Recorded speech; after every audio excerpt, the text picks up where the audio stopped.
real estate agent?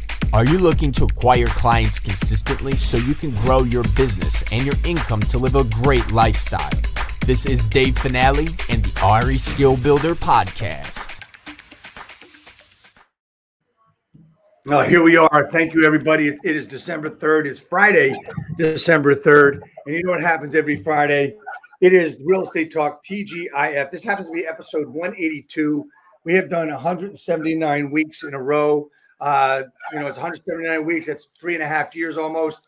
I'm very proud of that. We're going to keep going until I can't do it anymore, I guess. But anyway, I've got a great guest today. I've got Mark Gellman. I met Mark through a little mastermind called Fast Forward Movement a few weeks ago.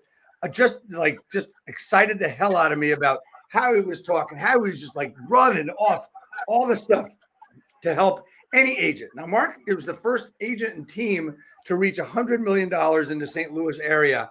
And he's growing his business. And I mean, just from the, just in the trenches, everything he's doing is just absolutely amazing. And Mark, I want to thank you so much for coming on today. I know you're really busy. Your team is just rocking it in St. Louis area.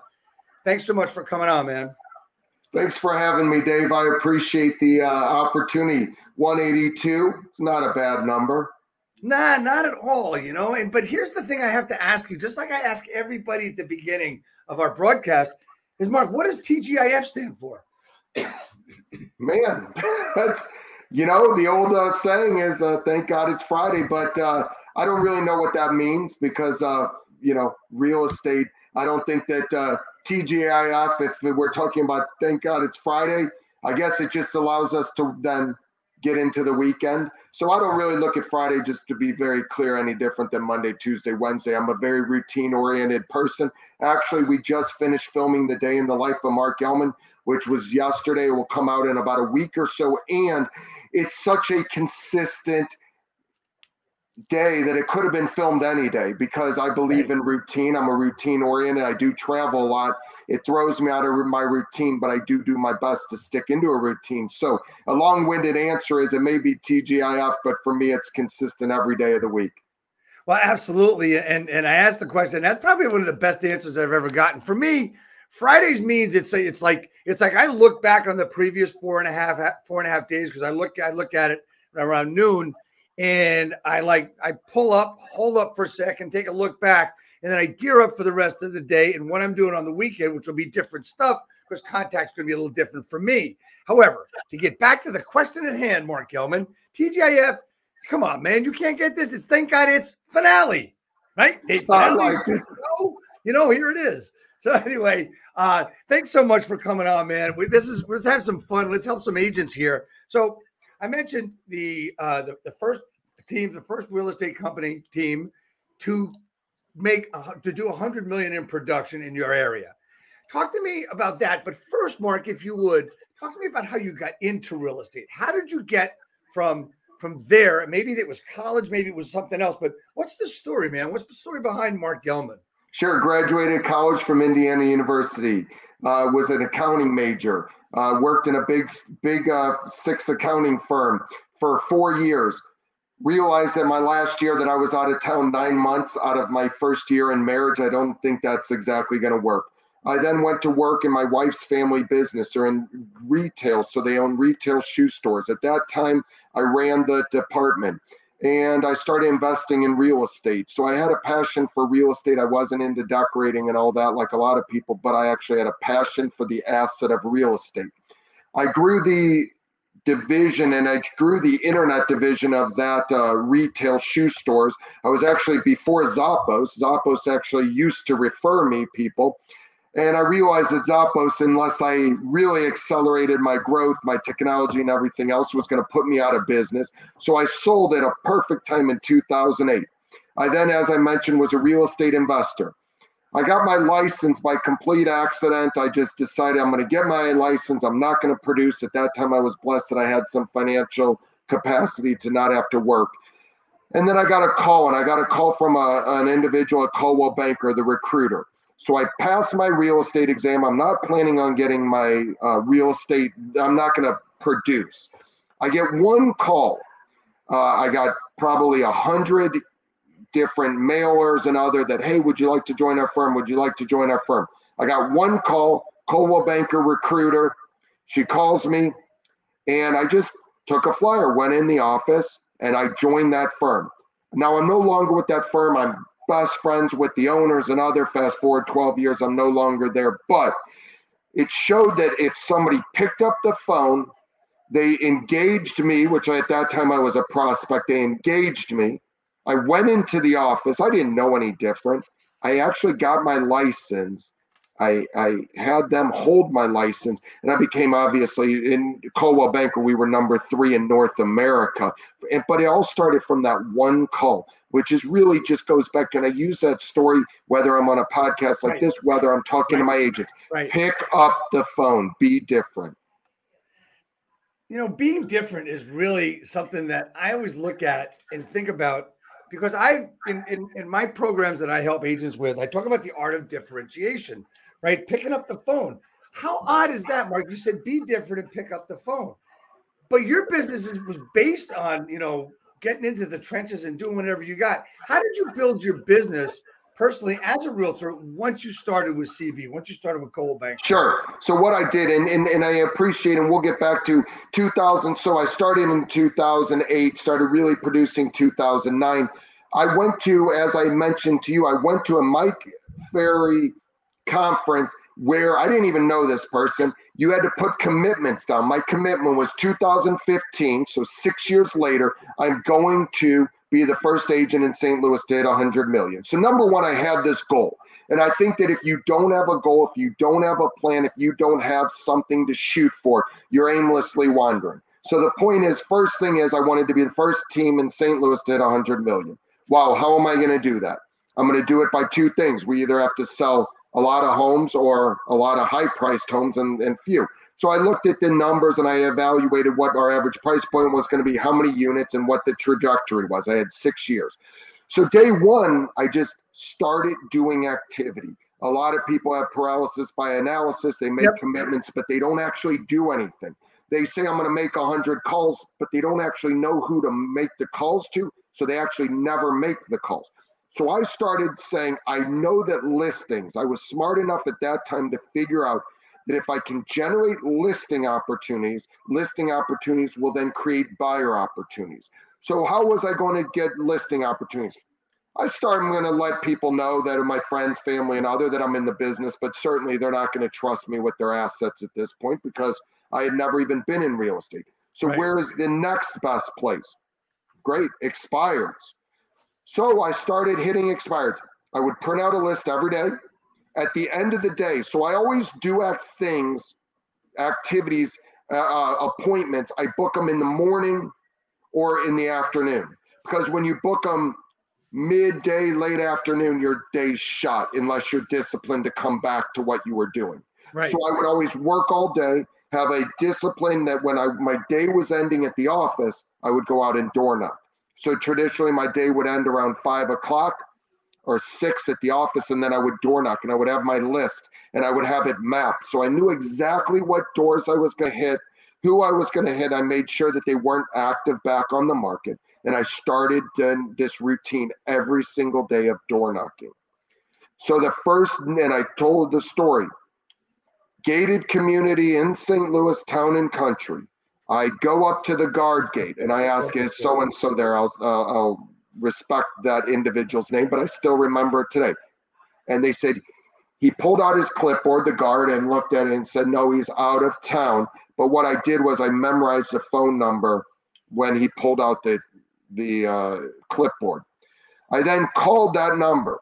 He said, how'd you get my number? I said, oh, a neighbor gave it to me. And with that being said, that was my first listing.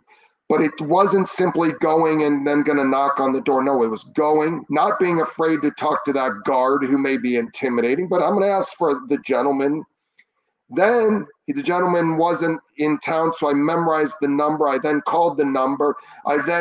So not only did I do the activity, but I went above and beyond, because remember, as you know, Dave, you've been in the business longer. You know, most everybody would have stopped at the guard gate. Right. Then when That's right. That's it. They're done. Done. And then when they're told that he's out of town, then they're really done, or he's not here. But I kept going and going and going. So we do things that the other people are not willing to do. And that's really how I built my business. It's just by being, it's a contact sport. Real estate is a contact. It's a belly to belly, ear to ear business. I've been saying it for years, and that's how I treat it.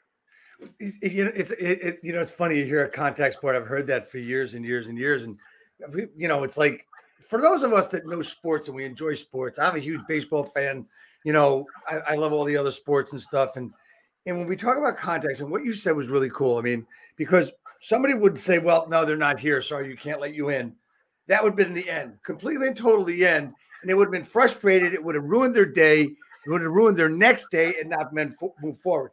I believe that that's one of the things that you can teach the skills. And correct me if I'm wrong. You can teach the skills of real estate. You can teach what you need to say, how you need to say it, what you need to do. But you can't teach the tenacity. You can't teach the passion, right? One of the things I said about you in a promo I did was one of the most passionate men in real estate, right? Because I heard it. I said, when we talked the other day, I heard it, I saw it, I felt it, and it got me rocking and rolling. Just like before we came on, we talked for 5 minutes and I was getting excited, and that's just because we're very like-minded. We're very passionate about it. So, any comments on that? And is there any push button or any button that you could tell somebody to not quit? Because that's really what's happening. Wouldn't you agree with that? With the people? Sure. So I learned early on, 99%, and I don't know, it could be 98, 97, but 99% of people have the exact same thing in common. But what differentiates the successful from the unsuccessful is the 1% of the successful people do the shit that the unsuccessful people don't want to do. Nobody wants to work out at 4 a.m, wake our butts up. We're all tired, but it's those that actually do it. Nobody would. Sometimes you want to eat bad food because it tastes good sometimes, but the committed, successful people do it. It's the same thing. If you want to door knock, do it better than anybody else. And what the 99% that knock on the door and then run away, continue to follow up. It's not sexy. By the way, I'll tell you, Dave, what you do is way sexier than what I do. You have this podcast, you have the 182 episodes, blah, blah. You're all over the place. But what I do isn't sexy. It's just we do it. We show up every day consistently and do it. It's absolutely. And I use a phrase in when I work with agents called the Art of Differentiation, as I may have said. And basically what that is, the definition is doing what others refuse to do. It doesn't mean it's sexy, right? It doesn't mean it's something crazy, right? Doing this broadcast is what a lot of people refuse to do. I've said this 100 times. I'll keep saying it. The reason I do it, the reason I started it was I saw somebody do a shitty job at it. And I said, that's not right. This guy shows up when he wants to. He says he's going to be there every Tuesday or whatever it is, and he doesn't show up half the time. That's bullshit. I'm going to do this really well. Hey, look, my first episodes, the first one was me alone. Then I had some other guy for 15 minutes. I remember an episode I just interviewed myself. I went back and forth, right? It's just crazy stuff. It's different stuff, right? Making a phone call. You talked about making calls, right? Where are my notes? Here we are. So you talked about making calls. When you're making calls and people don't want to make the calls, what kind of calls are we making? Are they contacts? What does calls mean to you when you had to make calls? Sure. Calls are, and again, you have to delineate. Are they customers? Are they prospects?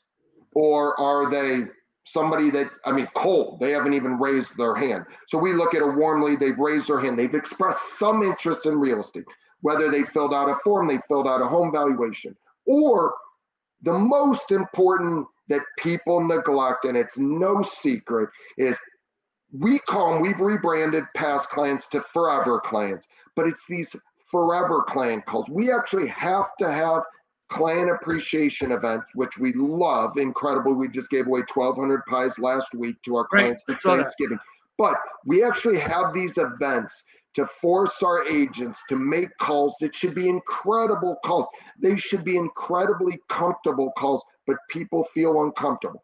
Number one, because they haven't called them in a while. They haven't talked to them. They also maybe don't want to hear bad news. The house we bought isn't actually as good as we thought, or so on. But you have to be prepared to tackle every call. By the way, just making the call, just picking up the phone without intention, you might as well not pick up the phone. If you're going to prospect and you're not in the right frame of mind, if you're going to go door knock and you're not in the right frame of mind, you have to be prepared to handle rejection. You have to be prepared to tackle bad news. I ask a lot of questions to my agents and other with the expectation that I don't know what the question is going to yield, but I'm prepared for a good answer or a bad. I ask questions, do you like it here? Do you like my team? Have you considered leaving? Those are uncomfortable questions, but the more I know, the more objections I know, then I'm able to handle it. And so I ask uncomfortable questions all the time of my clients, of my agents and other. I take a very active approach on my calls. Yeah. So there's nothing, you're not anticipating a thing. In other words, you're just asking a question. You're not even thinking about the next question. I think that's where a lot of people miss the boat, is they're actually anticipating an answer or anticipating their next question, which puts them completely out of context with what the answer could be. So the other thing, when it comes to calls, one of the other things is that a lot of people say, well, I'm making these calls to make money. How do you change a mindset from the end goal is getting that check at a closing to actually helping somebody first? Is there a way to change that mindset? Is it the wrong mindset to begin with? It's unbelievable. First of all, if you're doing this for money, by the way, we all make good money in this business. There are other options how to make money. We're doing this to serve. And first of all, you have to have a serve mindset first. But it's funny. We have a huddle every day. And so we just had one 9:30 to 10. And we go around and we talk about nuggets and other. And our ISA brought up this nugget just literally 15 minutes ago. He said, you have to humanize the person on the other end of the line, because they're either in a joyous position, and these are his words, they're either in an incredibly joyous position that this is exciting, that what they're venturing into, whether they're selling or buying, is an exciting, joyous time, or they're in misery because of some other reason, whether it's a death, a divorce, a necessary downsize, or other. So if you humanize it and say they're either in joy or misery, and you tackle it and you have empathy, then you're going to have incredible conversations. You're going to have incredible questions. So when you mention that a lot of people think about their next question, they're not even present for that joy or misery on the other line, because they're so prepared with their script and dialogue that they don't even show empathy or other. And that's when the conversions go way down. You know, I do a session every week called Scripts and Dialogues, and I call it, it's not what you say, it's how you say what you say, right? And I also believe it's not what you do, it's how you do what you do.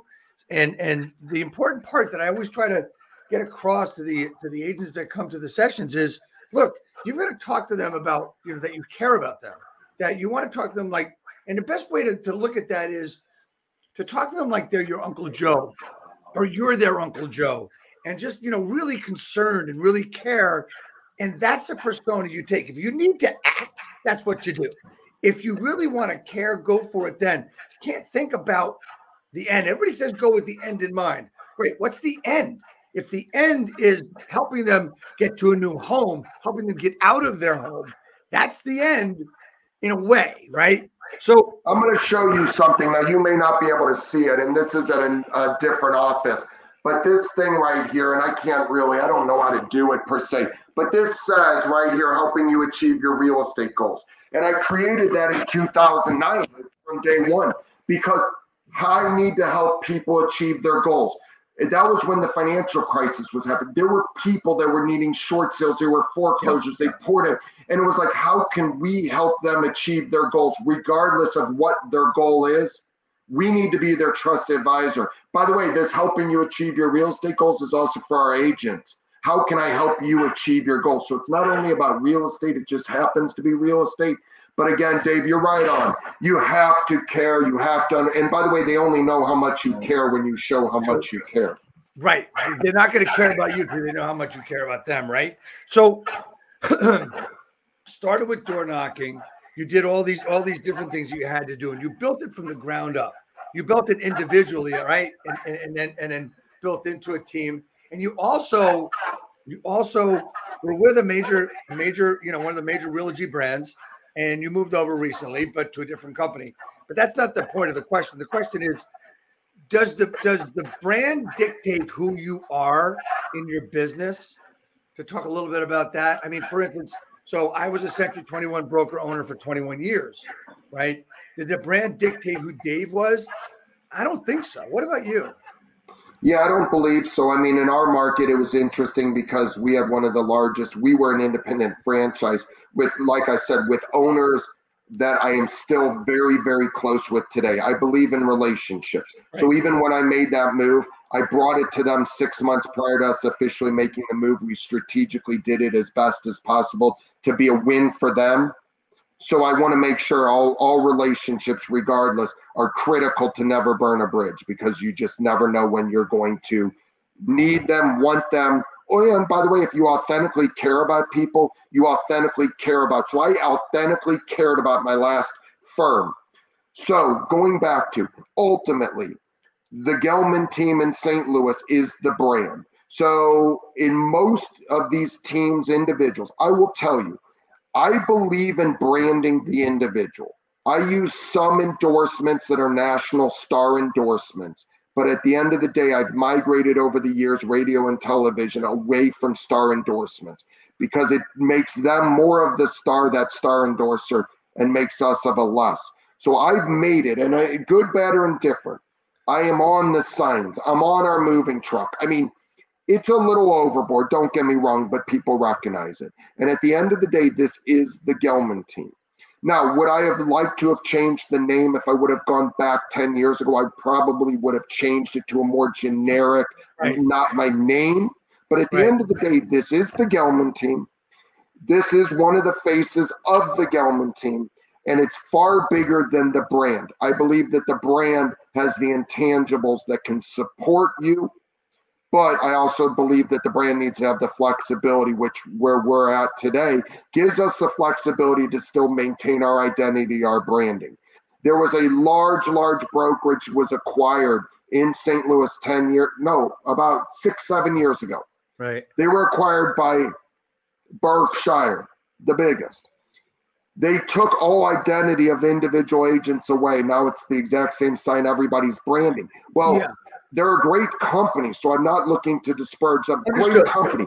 But what happened is they lost identity. It was the greatest thing that ever happened to the Gellman team, because the agent identities that we used to compete with at this local brand, they went away. They were pictures on signs and all that. Now it's everybody's the same. So my point is I think it can support it. And by the way, the great brands, Realty, great brand. Century 21, great. They're all great. It's whatever meets your needs. Right. But at the end of the day, we are the brand, just to be clear. Yes. And you know, you mentioned something about the name, right? And my Century 21 was named Dan. And it meant nothing. It was nobody's name. It actually was the original owner's first names. They're two names together, Eugenia and Daniel. Yep. They put that together, right? And I thought, you know what? I thought 10 years after owning it, I should have changed the name. And I said, why? I mean, it's unique, right? And everybody knew it. And I always wondered why why companies would use their names, but understanding that you started it, it's all about you. And it wasn't when people would be taught, okay, what's the name of your company, right? It's not Macy's, it's not Stearns, it's not, you know, Ross Dress for Less or whatever it is. It's, hey, it's me, it's Mark Gellman. I'm the guy. You want to join me? Hey, we're going to be the Gellman team. That makes a lot of sense to me, right? We think more about it today, and a lot of people are getting cute with their names, which is fine. It's probably a phrase my dad would have said years ago. They're getting cute with their names, but you know, but it's the way it has to be. So let's now talk. I want to talk. Let me interrupt real quick. Go. But by the way, Ford Motors done okay with the Ford name, and Dell's done okay with the Dell. Here's the key, though, is that Michael Dell does not, or Henry Ford do not sell cars or computers any longer. The key is they built an organization with mission statement, core values that and how they do business. So I've taken the approach that although because I don't produce any longer, I don't sell real estate. As long as my team's led by the same core values, mission statements, and other, that the name actually works okay, just like it does Dell and Ford, as long as you push down your ideals. That's such a great point, because I never thought it that way. It's worked out well for Ford, hasn't it? Right? I get that 100%. So, all right. So let's talk about, get back to the days of your building your business. You needed to put in systems, right? You needed tools, systems, and processes. Now, we all know that tools evolve, right? If you look back 40, 50 years in our business, basically, in my opinion, I think we're doing business the same way. It's just technology has changed everything, right? Talk to me about the important systems for agents that they should have to implement into their businesses, especially now when it's time for, got a month left in the year. People are doing business plans, should have done them already, but what kind of systems should agents have? So, it's funny because it's an interesting question you ask. It's like, well, they should have a CRM, and which is the best CRM? Here's the best CRM, Dave. You know which is the best CRM? The one they'll use. That's it. So, by the way, a CRM is intended for organization. It's the most important part of a CRM in my eyes, other than organization, is an IDX feed. But what happens is, if you're organized in your own way, if you use a filing cabinet with Monday through Sunday, and you have cards of who you're going to call each of those days, do you remember those days? Yeah, I do. There was a thing called the Rolodex too that was on your desk as well. Exactly. So I do remember. Thank you for the compliment of age. I appreciate it. Exactly. They just, I did. But anyway, the point is that the best CRM is one that you use. The best system is the one that you use. So if you were to say, I am a new agent, what technology is a must, right? So I believe a technology of a CRM or some sort of system to keep your clients, your prospective clients, your friends, family, and other that you can touch. I believe that's critical. I believe then there's some sort of way, and I'm talking at the most granular level, and then we can get more complex because we're on Salesforce. We're on the most complex CRM, but I don't believe that somebody needs to start out there. They start off with Google Docs, or Excel, and they start organizing their database. Right. The most important thing people can do is figure out their database, figure out who they're going to prospect. So that's the number one, the CRM. And then if they're going to do mailings, having the addresses to mail. And then if they're going to take it a step further on all their SOI, might as well have their birth dates. Birth dates are easy. Find them on Facebook right now of all your friends. Keep track of it and send them an email or send them a text whenever it's their birthday. And then you keep evolving. And then you keep growing. And you may want a technology to find out where expireds are. So you may use a Vulcan, a landline. I mean, there's plenty of different options. I don't know what you recommend. Right. But there's then, how do I get expired numbers? There's that technology. Right. Ultimately, I believe you can make an incredible living, not scalable, but an incredible place to start with Excel, Google Docs, some sort of CRM as basic as it is to keep track, put them on an IDX feed, drip on them, and then some sort of like expired program. By the way, I don't believe at a young age you should be, or young in the business, should be dripping automatically. I believe it's a contact sport that they should not be on drip plans other than property drips, but you should be calling them, texting them, emailing them. If there's no homes on the market, let your client know. By the way, I've been keeping a very close eye on the market in your price point, your area. Look, there is not a single home that's come on the market that would meet your needs. By the way, 7 homes came on the market and 5 sold in the first day. These are active. These are not what a drip plan cannot add that type of value. So it goes back to have a telephone, have a cell phone. All right. So great. So we're talking about follow-up here to a point of leads and everybody we're talking to, right?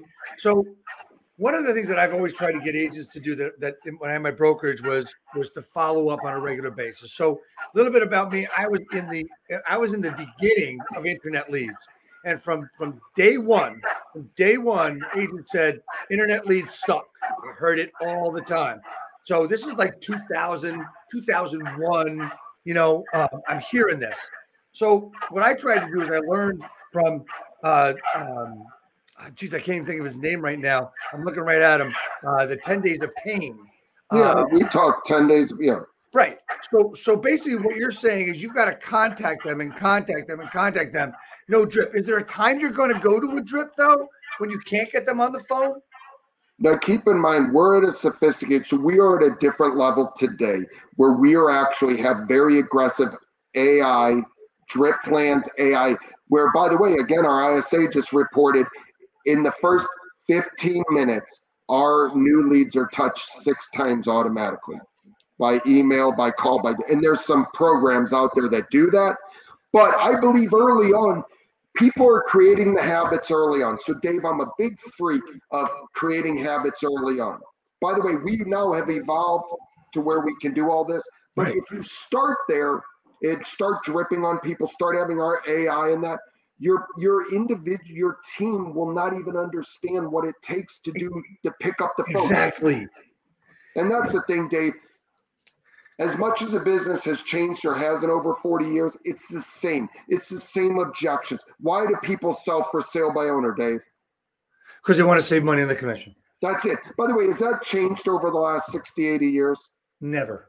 So the key is most of this stuff, other than the technology, other than the big, aggregators, it really hasn't changed. The same objections are the same objections, the same. So the thing is, if your people understand scripts, dialogues, and actually physically picking up the phone, definitely I believe in drips, don't get me wrong. I just think early on you asked to get started, I believe that they should pick up the phone consistently add value every single day.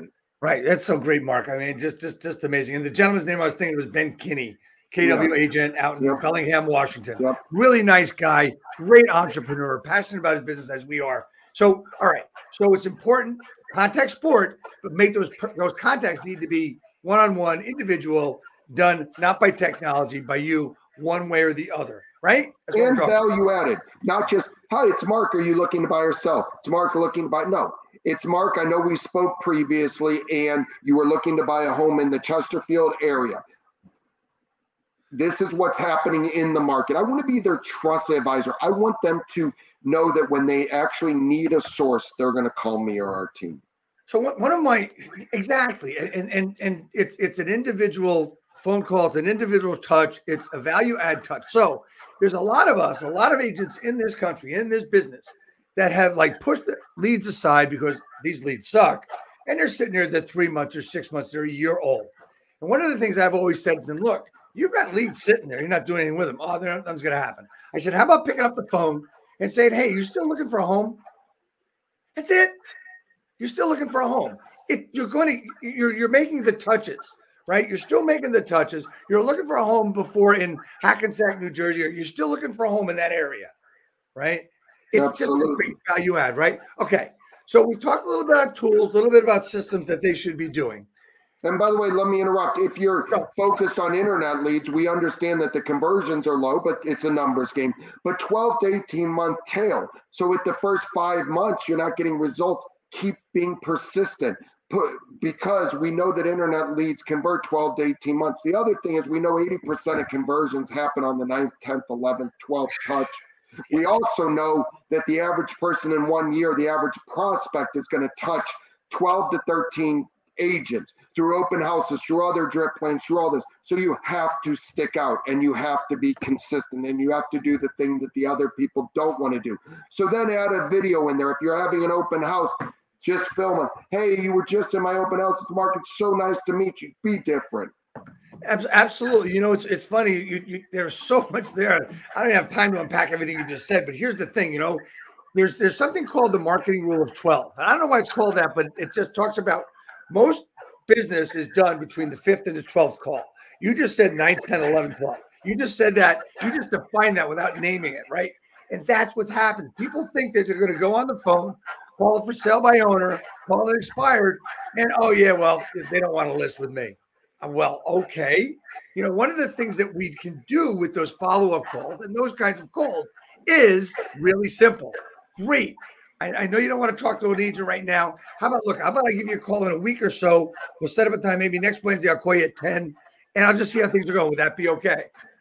What we're doing there is we're setting up the next call. We're getting permission to make that next call, right? And you're not giving them a chance to say no. So that is one thing I think makes an awful lot of sense that agents aren't doing today. And for us, it's like, we see it because we have our people doing it. But Mark, I'm going to tell you that I believe that we're like the 5 or 10% that are actually preaching this and talking to this and have receptors to hear what we're saying. You know what I mean? Well, let's not then get the word out to another, 70, 80%. Then we'll have more competition. That's why this business is easy. But the other thing is, when you're calling that for sale by owner asking for permission to call in a week or two, I would also take them off the defensive to say, look, I know you're getting calls from a lot of agents and everybody wants to list. I don't want to list your, okay, here, I don't want to list your home. I may have wanted down the road, bring a buyer, but is there anything I can do to support you that's free? I'm not looking to get your listing right now. Okay. Can I do anything to support you in your listing? By the way, your pictures, I may recommend getting better pictures. I may do this. Add value. And by the way, you'll get more. When you give, you get more in return. Right. It's just, it's coming back to the same thing, man. Mark, look, add value, value-added phone calls, care about the people. Okay. So we've talked about systems, we've talked about tools and what people need to do and how they need to act. So your goal was 100 million for your team, right? Yep. And then you've excelled way past that, right? So this year, I believe you said, in the vicinity of 250, 260, you're going to do. How did you go from 0 to 100? And then what did you change to go from 100 to 260? This is more or less an idea of a team question so people can see how they're doing it, because a lot of people don't understand the numbers. They think it's, wow, I could never do that. How the hell is he doing that?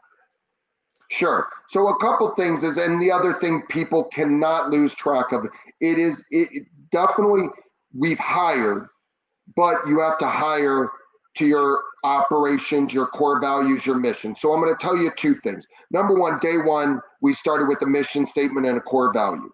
We hire and fire, hire and release to our core value and our mission. At this office, we have it on the wall. We have a beautiful piece of art with our 11 core values. Before every meeting, we recite our mission statement. At the end of every meeting, we recite our 11 core values, okay? So number one, we actually have a plan. We have a mission and a core value. We don't have rules. When you have core values, we only have 11 core values. We don't need to have rules. It's like in the household, if you had a core value in our family that said respect your brothers, sisters, and parents, you don't have to say don't kick, because when you tell a kid don't kick, then they'll hit them. Well, then don't hit them. Don't punch. All you have to say is that respect, and it covers everything. So we have 11 core values. They're on our website. They're everywhere. I could recite them, but we led with our mission statement, core values. Secondly, then I started building operations. I am an operations freak, because if you have the operations, then you can grow into it from a sales perspective. Too many people do it backwards because they're not willing to make the financial or energy investment in operations, where they build sales, but then they have chaos. And then the consumer experience isn't like it should be. I wanted to ensure that we had an incredible operations support sales. By the way, I also believe, salespeople are very important, but most people put salespeople way high on a pedestal and operations lower. I have it opposite. Salespeople make the money, the actual revenue per se, but it's the operations that makes the money. It's the operations that supports. It's the operations that's going to be here long term. So that was number one. What I did was mission statement, core values, build out operations. So you talk about operations. So break down what operations means, right? Is Sure. it admin staff? What is operations? Sure. So day one, it's a little bit different. Day one, I was blessed because I had financial capacity to hire an assistant. Okay, it was a blessing. But I used day one that I had the financial capacity. The frustrating thing in this business is that there is no barrier of entry. So people don't look at this. If you and I opened a retail store or a restaurant, we would each have to put in hundreds of thousands. We would take out loans and other. People join real estate that want to build a business, but they don't put the financial risk or other. We have to pay our dues. That's it. I tell people, if you're going to open a restaurant or a store, you're going to put a lot on the line. But in real estate, they don't. I was blessed that I was able to hire an assistant, but I would recommend any business people looking to get into real estate, treat it like a freaking business, invest in it, and start with operations. Start with one assistant, doing all non-dollar productive behavior. Anything that is not dollar productive, have them do. Not because they're not as good as you, not because they're lower on the food. No, that's their role. So everybody on my team has a role. I love our courier. He's amazing. We were at a holiday party last night. He's been with me 7 years. He keeps getting raises. I'm not better than him. It's just his role as a courier. I have a different position, but I treat him the same as everybody else. And that's, so the point is that everybody has the rights. If you put people on the right seat, on the right seat bus, you will have success. So operations, first hire, jack of all trades, that's going to pull your expireds. They're going to get your database in order. When you have 10 birthdays, they'll be able to upload the database. They'll be able to do your mailers. So that is non-dollar productive activity that you should not be doing day one if you're looking. Prospecting, follow-up, showing properties, negotiating, those are all, and then closing, those dollar productive. So as we grew, now again, fast forward, we'll do 260 million, sell 600 homes this year. We have a bigger operations, but I believe in everybody having the right seat on the right bus. Right, 100%. I mean, you know, it's like, look at one of the things that we do in one of our groups. We talk about since we're in a capping organization, are those capping activities, right? Are you doing capping activities? Just as you said. I always say that the definition of a real estate agent is you prospect for business, you get buyer contract sold and listing contract signed and listing contract signed. That's what a real estate agent is. A real estate professional is a real estate agent, technologist, and a constant creator of relevant content. That's as a whole, right? And that's where the operations part comes in to assist you in doing that. Would that work for you? Yeah, but you forgot one thing. You forgot where's the psychologist come into play? No, technologist. I know, where's the psychologist? You're right. I did miss that. I did miss psychologist. You're right. You know what? Maybe it's been 4 years since I had my brokerage, so I guess I got away from the psychologist and the worry part, you know? Man, we're psychologists every day for buyers, sellers, our agents, our teammates. I mean, there's a lot of moving parts today in the world and in real estate. So every day we're also psychologists. But anyway, that just was joking. Exactly. So, okay. So let's go with the numbers, man, because people want to know what you're going to do and how you're going to do it. So 0 to 100, more than double your business, right? Now you tell me the goal is to double your business again. Talk to me about what you're going to change or what you're going to augment to get that to happen. Sure. So you discussed, you led with that your business planning, you're maybe wrapping it up or other, and you made the comment early on, you should have already done this, right? Yeah. That was how you led the show. Well, yes. Business planning is the roadmap. So first off, we're done business planning in October. We do, the operations has their own small business planning, list side small business planning, buy side small business planning. We bring it all together in one big business plan, and then we close the loop after that. And this is all done by the first week in November. So the roadmap is created. By the way, if you don't have a business plan, if you don't have goals, if you don't have a roadmap. Now, by the way, you can have goals with no roadmap. By the way, that's just a dream. So don't even, so that's out the door. If you have a goal, a roadmap, a vision, and how you're going to get there, it's easy, Dave, as long as you have the systems. Again, I'm a systems freak. So all our systems have to do is just evolve. We just have to hire the right people, put the right people, and we know what positions we're going to hire, what positions are available. So we have very little to no turnover. We know that in order to scale and support our agents and our clients, we have to have these positions available, which we're aggressively hiring for.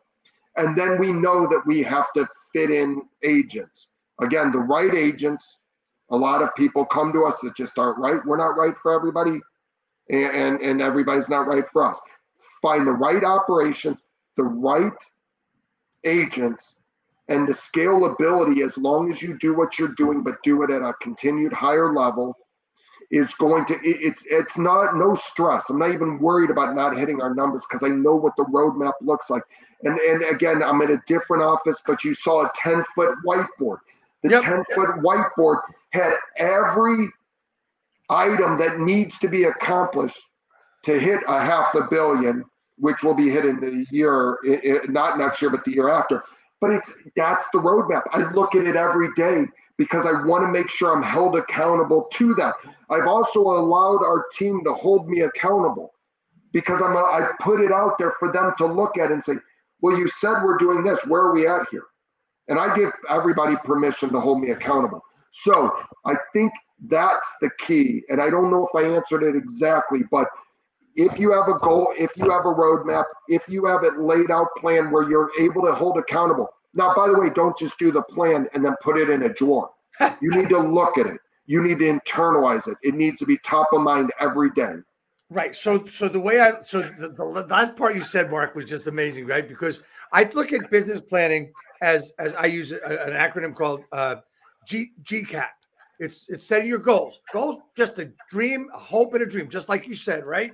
The next thing is when you have that goal, you're going to commit to it. How are you going to get to that goal? What's the commitment look like? What you did was you broke it down something that never struck me before, was that you've got a buyer's goal, buyer side goal, seller side goal, etc. All those different, not goals, plans, right? All those different things were set up and you bring them all together, right? So that is how you're basing your commitment. And then the A is the action plan. You're reverse engineering what you want to do to get there. And then lastly, the P, performance. You can set up all the goals and all the commitments, all the action steps you want. If you don't perform and do the work, what good is it, right? You're never going to get anywhere. Does that make sense to you? Does that kind of like parallel what you were saying there about that? 100%. And by the way, then the question you have to do is, why is somebody like me at this point doing this? And so I asked that, a lot of people ask me that because quite frankly, at this point, I could be retired. I own a lot of other businesses. I own a lot of other real estate.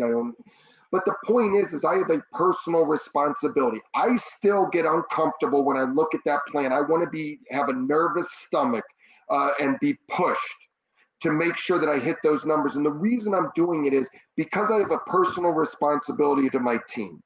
I have a personal responsibility to my operations. I have a personal responsibility as sales and other. And until we get leaders that can replace me, I am here to hold myself accountable to the responsibility I have to the group. By the way, I believe that and we're doing fine. At 260 million, perfect. We make money. But by the way, if you're not moving forward, in my opinion, you're moving back. If I just want to be stagnant to say, okay, next year, let's just do 260 million. Great. That's a hard roadmap. Then you ask me, well, what does that look like?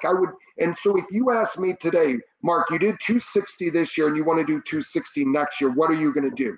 And if my answer to you was, Dave, I'm just going to do what we did this year, that's a crappy answer.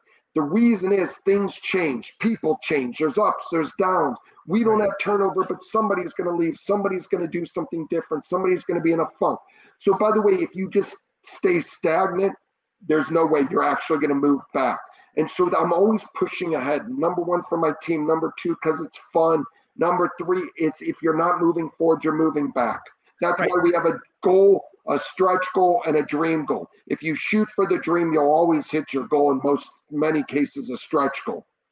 Yeah. So when I looked at my business plan on a personal level and what I wanted to do with me individually, because I had the brokerage, I walked away from that. I just try to worry about myself now.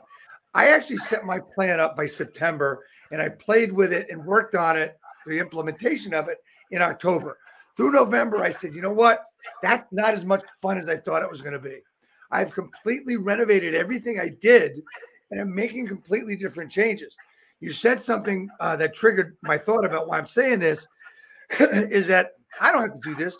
What am I doing this for? I mean, you know what? This stage of my life, why am I doing it? I'm doing it because I know I'm going to do work anyway. So why not have fun and why not have a challenge and move forward with it, and that's what I'm doing.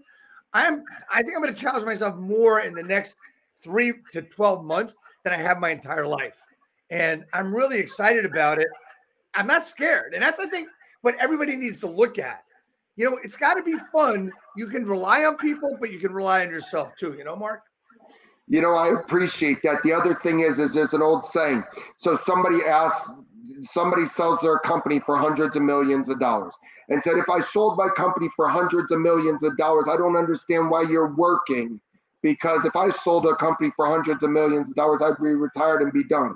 And the person responds, that's why you didn't sell a company for hundreds of millions of dollars, because of that mindset. As a complete side note. Yeah, no, I get that 100%. And for me is what I've decided to do is an expression, burn the boats. All my boats are burned, man. I got only me, you know, and for you, I mean, you know, you're relying on, you know, your dreams and where you want to go and stuff. And I really love that. Mark, this has been fantastic. I've really enjoyed this. It's a morning of passion. You know, you're in St. Louis, right? You're in the city, you're outside. Tell me about your market area. Sure. So our market, like most of the markets in the United States, it's a severe seller's market. So we don't handle, we actually handle about 100-mile radius. As I mentioned, where I'm at one office, I have two offices that are about 30 miles away. So we handle about 100-mile radius. Most of the markets we handle are less than 1 month of inventory. So a severe seller's market. Right. We our average price point in our market is 282, and we've managed, but on TGIF, like 432. We can talk about how my price point's 460, while the average market is 282. We've been very strategic in what we've done to raise our price point. So we're very strategic. But the beauty of what we do, so Dave, as much revenue as we do, we have less than about 1% market share in our MLS. The reason I mention this is you're not going to start hearing about Mark Gellman going to Kansas City 4 hours away and to Nebraska 8 hours away. For me, expansion doesn't make sense. I stay in my market, I expand radius so we can keep going further out. We still have operation hubs, but I don't want to dilute what we have by going to other markets and selling just a little bit. It doesn't work. So that's what our St. Louis market looks like. Great. So if someone's interested in either working with you on your team or you know, getting in touch with you, how do they do that? Sure. And by the way, also, if there's anybody out there that not interested in working with me but wants to pick my brain, totally cool with that. My passion is to give back to the real estate community. What I also realized, Dave, and every one of your questions you ask, I turn into like a 10-minute dissertation. So hopefully you're having fun, man. As I've matured, Dave, so I used to worry, keep everything protected. If I tell them this, what I realized is very few people are actually going to do it. So they pick my brain. It's not like I'm giving away the world and that they're going to crush me. First of all, there's plenty to go around. Second of all, those that execute, congratulations. I'm proud of them. It's not going to hurt us. It's going to be great for everybody. So my numbers are, again, scrolling across 314-578-1123, mark@thegellmanteam.com. Pick my brain. Shoot me a text. I'll respond. If you want to have a quick question, you want to follow up, you're at 200 units and you want to go to 1,000, I'm cool with that. But Dave, I know we're running out of time. The one thing I want to make sure that we don't drop the ball. I want that hat, man. Did you get that hat? Oh, you mean the main reason you came on? Because I thought you were maybe going to hang up because you're a little short on the hat, so I didn't want to make sure that I didn't get it. No, man, you're gonna be really happy. We just got a whole new shipment in, and I got people waiting for these hats and stuff. So that's what it is. And I want to add one more thing to talk about something I meant to throw in earlier. You talked about the people that, you know, we don't want to give out. A lot of people don't want to talk about what they do in their business and build their team. And you just so graciously said, anybody in the country, call me. Anybody around, call me. I'll help you get there, right? And that's one thing that's interesting, is that the more information you give out, the less people are going to use it. I know that sounds weird, but unless people are really in tune with this business, there's 90% of the people that will listen to everything you said today. They'll call you, but they're not going to do the work. Here's the one thing I ask everybody that within earshot and can ever watch any of these broadcasts. We're giving out some great information here, and nothing's perfect, right? Nothing is perfected, et cetera, et cetera. But I want you to know that this is great information. The reason we do these broadcasts is to get out to people and to help them build a business. Mark, thank you so much for coming on today. And I have just like one more question. So it's just incidentally, everybody, the GellmanTeam.com, Mark at the Gellman Group. I'm sorry, Mark at the GellmanTeam.com, and his number is there. So just to put a bow on this, I have one last question for you. We already know about the hat. That's coming to you. Is it FedEx or what? What's that? I want it tomorrow. Is it going to be FedEx? You keep dreaming, dude. All right.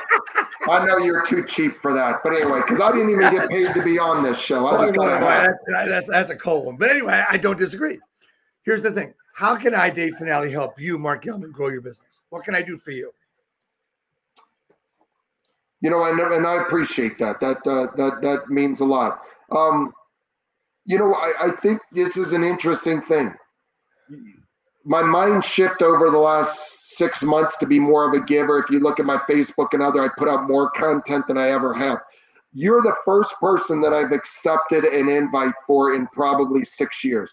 So I used to be on podcasts. I used to be on panels and all that. And I actually went away from that. I went away from it, number one, from a selfish standpoint that I wanted to work on my business. Second of all, I didn't like being on panels with people who were next to me where they were full of crap, lying about their numbers and all that.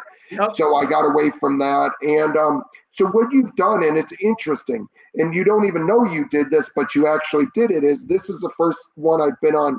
Now, don't get me wrong, I hosted that mastermind, but that wasn't the same type of thing as this, where this is broadcasted out, and it was interesting. So what you've already done is open my eyes to, hey, man, maybe I should start doing these again, because I get asked all the time to do it. So you already did something to make me think about being on, and I accepted you. So I appreciate that. You don't even know that. Mark, thank you so much. I take that really close to my heart. I appreciate that. You and I have become fast friends over a couple of weeks. I want to thank you so much for your time. Understand that we're going to be here every week. Next week, we have one of our friends coming on. John Glutch is going to be on with us, who's from Arizona and Colorado, I believe. Just a true inspiration in the real estate business. And just he's another giver, just like you, man. It's going to be a lot of fun next week. So I'm looking forward to that. And look, thank you so much for coming on. Stay on a minute as we go off. Anybody else, remember, it's talktodave.work. You want to talk to me. It's for Mark. It's Mark at the GellmanTeam.com. And just have a great weekend. And if I don't see anybody else, Merry Christmas, Happy Holidays. Just go out and have a lot of fun. Be good, but ready. Hit the road hard every day. Just keep doing it and keep pushing. Thanks a lot, everybody.